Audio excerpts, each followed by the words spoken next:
আব্দুল মালিক হাফিজাহুল্লাহ, হযরত মাওলানা আব্দুল মালিক, ওনার আব্বা বলতো আমাকে কুমিল্লার লাকসামের মানুষ, জাতীয় মসজিদ বাইতুল মোকাররমের এখন যিনি খতিব, পৃথিবীর এমন কোন আরব দেশ নাই যেই দেশের ওলামায়ে কেরাম ওনারে চিনে না।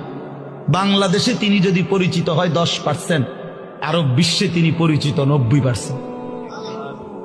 পৃথিবীর আরব দেশের বহু ইউনিভার্সিটিতে এই হযরত আমার দেশের বাইতুল মোকাররমের খতিব যিনি বর্তমান, ওনার কিতাব, আরবি লিখিত বই কিতাব পৃথিবীর আরব দেশের ইউনিভার্সিটির সিলেবাস ভুক্ত।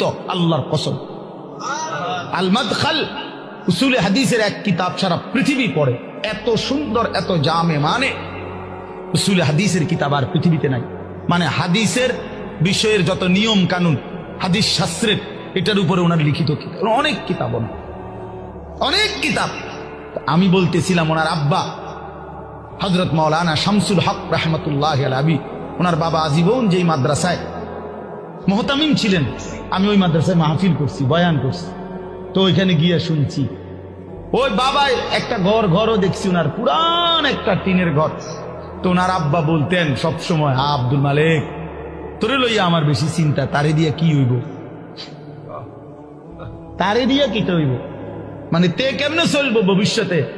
ওনার আব্বাই বলে বেশি কি করছে, চিন্তা করছি, আব্দুল মালিক এখন জাতীয় মসজিদের খতিব।